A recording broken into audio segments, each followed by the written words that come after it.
एक तो ये कि हाईकोर्ट कह रहा है कस्टोडियल इंटेरोगेशन जरूरी है, मतलब गिरफ्तार करो और रिमांड भी देगा, फिर कोर्ट रिमांड में लो और रिमांड में लेके पूछताछ करो।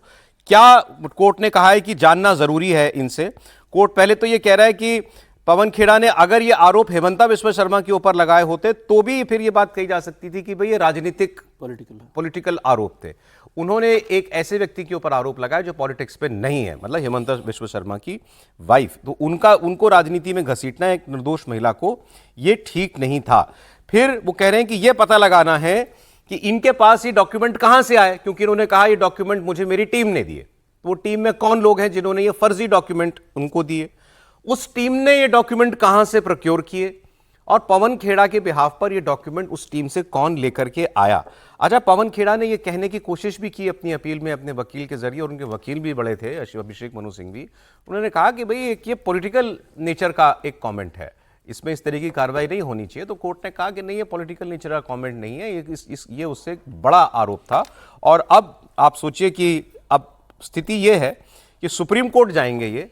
अच्छा, इसमें आज कांग्रेस पार्टी का भी बयान आ गया, क्योंकि कल से ये चल रहा था कि कांग्रेस पार्टी पवन खेड़ा को आगे करके खुद लोग पीछे से हट गए, इनको हाथ में कागज दे दिए, इनसे बुलवा लिया, उस पर और कोई बोला भी नहीं इनके अलावा, ये आरोप इनके अलावा उस पार्टी से किसी और ने नहीं लगाया, और इन्हीं से कहलवा दिया और इन्हीं को फंसा दिया और बाकी सब हट गए। तो उन्होंने कहा कि अब कांग्रेस पार्टी कह रही है हम पूरी तरीके से इनके साथ खड़े हुए हैं। इंपॉर्टेंट है कि इसमें हेमंता विश्व शर्मा क्या कह रहे हैं।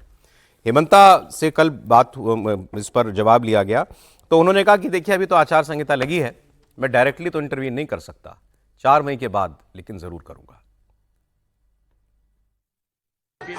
I do not want to comment anything because model code of conduct is in force.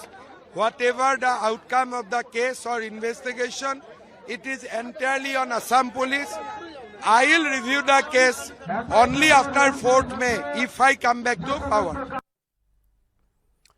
वो कह रहे हैं कि मैं अगर पावर में आया तो फिर मैं इसका हिसाब किताब जो है वो जरूर करूंगा। वो तो पहले भी कह चुके हैं कि मैं तो अभी पुलिस की भी खबर लूंगा अगर मैं जब जीत के आऊंगा, सीएम बनूंगा, तो कि ये असम पुलिस इतनी देर में क्यों पहुंची पवन खेड़ा के घर, ये असम में ही थे, इनको असम में ही गिरफ्तार क्यों नहीं कर लिया।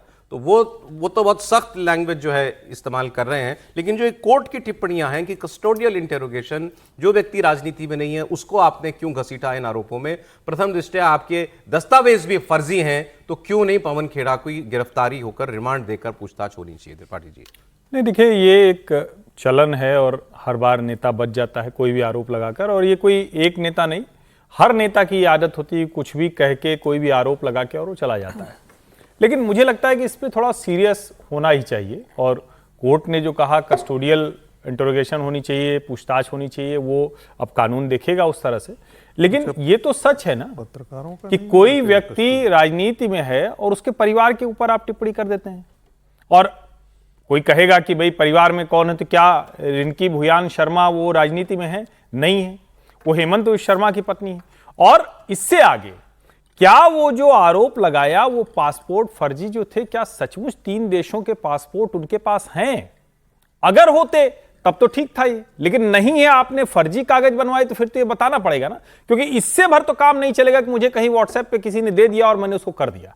तो मुझे लगता है कि कोर्ट ने एक तरह से प्रेसिडेंस सेट किया है, और ये सिर्फ इस मामले में नहीं, सभी मामलों में होना चाहिए कि अगर आप बेबुनियाद आरोप लगाते हैं, किसी के घर परिवार के ऊपर लगाते हैं और फोर्ज डॉक्यूमेंट का इस्तेमाल करते हैं, तो उसकी तो पूछताछ जांच अच्छे से होनी चाहिए। देखिए, आमतौर पर होता ये था कि तो आपने ठीक कहा कि कोई उसमें अदालती कार्रवाई ज्यादा होती नहीं थी, और जैसे इन्होंने जाके ट्रांजिट बेल ले ली थी तो सुप्रीम कोर्ट ने उस बेल को स्टे कर दिया और कहा कि आप जाइए, वरना कोर्ट कई बार ये भी कह देता है कि अच्छा लेट द बेल कंटिन्यू, लेकिन आप हाई कोर्ट जाइए।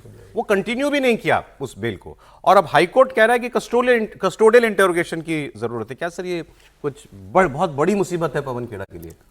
जाहिर तौर पर पवन खेड़ा के लिए मुसीबत है, लेकिन मैं समझता हूँ ये पवन खेड़ा की जो मुसीबत है वो तो वो निपटेंगे। ये मेरे ख्याल से बेहतर प्रेसिडेंस है कि जो हाई कोर्ट ने दिया है कि पॉलिटिकल पार्टीज को या जो भी लोग हैं, ये बात हो रही थी, जो भी लोग बेवजह के आरोप लगाते हैं या बिना किसी जांच परख के आरोप लगाते हैं, तो उनको थोड़ा सा ध्यान रखना पड़ेगा। वैसे अभी हम जब फर्स्ट सेगमेंट में जिन नेता की बात कर रहे थे वो बहुत बार माफी मांग चुके हैं, केजरीवाल जी।